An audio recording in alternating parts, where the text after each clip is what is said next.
They say some bloodlines were never meant to survive, but in the quiet, forgotten corners of America, there are families that defied that rule, not by strength, not by love, but by something darker. If you drive deep enough into the Appalachian woods, the trees start to look different. Twisted, crooked, like they're holding secrets no one should ever hear.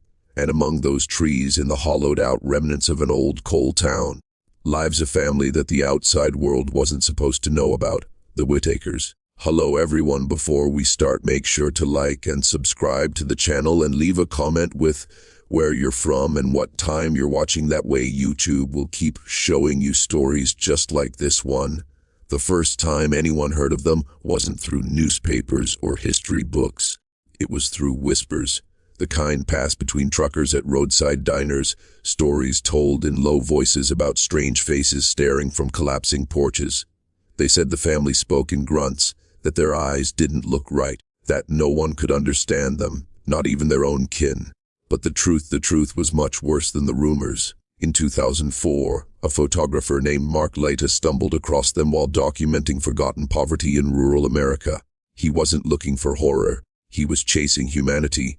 But what he found behind that sagging trailer door would haunt him for the rest of his life. What began as a simple photo session turned into a descent into something primal, a glimpse at what happens when generations fold in on themselves, when nature's rules are rewritten by isolation. You can almost hear the silence when you look at those photographs, the sound of a lineage echoing through time, too far gone to turn back. Their existence wasn't fiction. It wasn't myth. It was a reflection of a truth we'd rather not face, that the line between civilization and collapse is thinner than we want to believe. And as we begin this journey into the most inbred family in the world, remember this. Some histories were buried for a reason, but tonight we're digging them up. Mark Laita said the air was different the day he met them, thick, almost humming, like the woods themselves were warning him to turn back. He followed a dirt path, barely wide enough for a car, until he reached a cluster of decaying houses and makeshift shacks. It was a place that seemed untouched by time. There were no mailboxes, no signs, no laughter, just the hollow rattle of wind passing through rusted metal. When he approached the first porch, a man barked like a dog. Another stood barefoot in the mud, his eyes darting in opposite directions, his clothes hanging like ghosts of a forgotten past. And then a woman, hair tangled, face expressionless, began to speak in sounds, not words. No one in that place communicated in language. Their voices were animal, their gestures primal. It wasn't performance. It was reality shaped by generations of blood too close to separate. Mark didn't understand what he was seeing.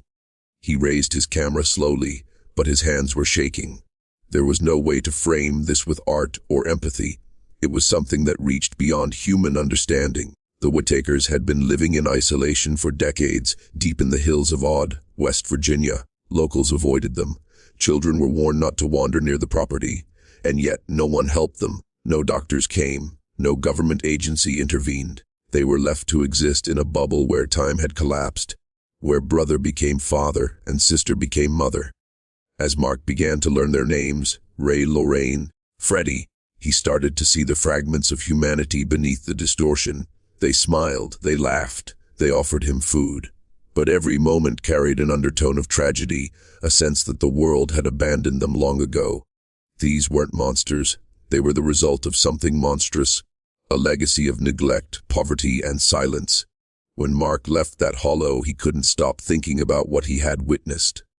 The way their eyes followed him, the way silence clung to the trees as if the earth itself was ashamed. He didn't yet know it, but he had stepped into a story that would change how people saw America's forgotten corners forever. After that first encounter, Mark couldn't shake the feeling that he'd stumbled onto something sacred or cursed. For weeks, he replayed their faces in his mind, the sounds they made instead of words. He returned again and again, each visit peeling away another layer of their world. What he found wasn't just a family lost in time, it was a living monument to what happens when society turns its back on its weakest. He began to piece together the fragments of their lineage from locals who dared to talk. The Whitakers had lived in that region for generations. Decades earlier, they had been a large family, farmers, miners, small-town people who never left their valley. But when work disappeared, when poverty sank its claws deep, the outsiders stopped coming. The world moved on, and the Whitakers stayed, trapped in a genetic echo chamber that repeated itself over and over, each generation folding closer in. Cousins became spouses, siblings raised children that shared both bloodlines. Eventually, there was no longer a family tree. It was a circle. But what haunted Mark the most wasn't their deformities or the way they moved. It was the absence of shame. They didn't know they were different. They didn't know how the world saw them. They lived in a reality defined entirely by survival, waking, eating, existing. The boundaries of right and wrong, normal and abnormal, had long since dissolved. He noticed how Ray, the eldest brother, communicated through barks, sharp, guttural, but purposeful. Lorraine could barely form words but understood emotion. When Freddie laughed, it came from somewhere deep, a raw human sound that reminded Mark of a truth he couldn't escape. These were people. People with hearts, memories, fears. Victims, not villains. Still, every trip back to that hollow tore at him. The place felt like a wound in the American landscape, something no one wanted to touch. Reporters had avoided it for decades, maybe out of fear, maybe out of guilt. And yet, with every photograph he took, Mark knew he was documenting something that shouldn't exist, but did. He later said that when he looked at those images, he didn't see horror. He saw consequence. Generations left behind to rot beneath the illusion of a civilized nation. A living reminder that progress doesn't reach everyone. By the time Mark's photographs reached the public, the world was stunned. People didn't believe the images were real at first. They accused him of fabrication, of exploiting deformity for attention. But the truth was undeniable. The Whitakers existed, breathing proof of what happens when isolation becomes inheritance. And in their story, America was forced to look into a mirror it had spent generations avoiding. The images spread like wildfire across the internet. Some stared in fascination, others in disgust. But behind every comment, every viral post, lay the same uncomfortable question: how could this happen, here in the heart of the so-called modern world? For decades, the Whitakers had survived without education, without medicine, without contact. And no one noticed, no one cared. Mark tried to protect them. He blurred their location, he avoided revealing too much. But even through that veil, curiosity became obsession.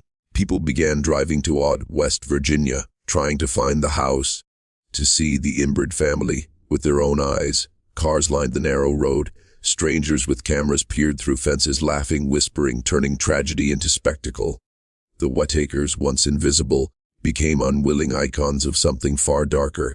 The hunger for shock, the cruelty of curiosity. Mark returned again, this time with gifts, food, clothes, support. He spoke softly to them, not as subjects, but as people. He wanted to remind the world that these were lives, not legends. But as he filmed their daily routines, he couldn't help but feel the weight of what had been done, not by them, but to them. Every face told a story of survival without choice. Every gesture a symptom of generations born without the luxury of escape. There were no villains in that hollow, only victims of geography, poverty, and silence. And perhaps that's what made their story so haunting, because it wasn't about monstrosity. It was about neglect, the kind that grows so deep it becomes invisible, until someone like Mark, holding a camera, finally pulls back the curtain. The Whitakers didn't ask for attention. They didn't ask to be remembered. But once their image entered the world, there was no turning back. Their faces became symbols, not of evil, but of everything America wants to forget about itself. There's a moment in Mark's footage, one that still chills anyone who's seen it. Lorraine sits on a sagging couch, her hands folded, her eyes glassy but alive. Ray sits beside her, mumbling softly, his words unintelligible but full of rhythm, like a language long forgotten. Outside, a dog barks, and he barks back, not in mockery, but in communion. In that instant, something shifts. The line between human and animal, between civilization and instinct, blurs until you can't tell which side of the line we're truly on. Mark said it was the quiet that got to him. The way silence filled every space like a heavy fog. No radio, no conversation, no sound of machines. Just breathing, movement, life stripped to its barest form. He realized that in some ways, they were free from the noise that consumes the rest of us. But that freedom came at a cost. A generational prison with invisible bars. Locals who had lived near for years confessed that they knew of the Whitakers but never went near. Some said they were scared. Others admitted they just didn't care. There's a cruelty and apathy, one that doesn't scream. It just looks away. And that's what happened here. A family left to fold inward until their own blood became the only language left. In one interview, Mark reflected on what he saw as a mirror, not of genetic tragedy, but of social decay, a place where humanity's weakest are abandoned until they become unrecognizable. And when he said that, you could feel it, the guilt, the weight of a nation built on the promise of equality, staring down the face of a family that had been left behind by that very promise. If you're still watching, you're already braver than most. Tell us in the comments. What would you have done if this was your bloodline? Would you have stayed, or would you have run from the truth that made you who you are? Because the Whitakers couldn't run. Their world was a closed circle, their history a loop of repetition and silence. And inside that silence, there was something almost biblical, a story not of sin, but of punishment without crime. Mark didn't exploit that silence. He recorded it, preserved it, so that the rest of us could remember what happens when a nation forgets its own. Years passed after Mark's first visit, and the Whitakers became something between myth and memory. Some called them the last of their kind. Others said their existence was proof that humanity, when left alone, decays into its most primitive form. But those who truly looked, who saw beyond the shock, understood something deeper. The Whitakers weren't broken by nature. They were broken by neglect. Mark returned in 2020, nearly 2 decades later, to find time had done little to change their world. The same dirt paths, the same sagging roofs, the same hollow silence clinging to the air. But the family was smaller now. Age and sickness had taken their toll. Yet the bond between them, that strange, wordless connection, was unshakable. They communicated through glances, touches, small gestures that only they could understand. To an outsider, it was eerie. To them, it was love. When Mark filmed again, the world had changed. The internet had grown darker, faster, more ravenous. Millions of viewers watched in fascination and horror as he revisited the Whitakers. Some demanded answers. Others sent donations desperate to help. A few sent hate. But through it all, Mark stayed steady, protecting their dignity as best he could.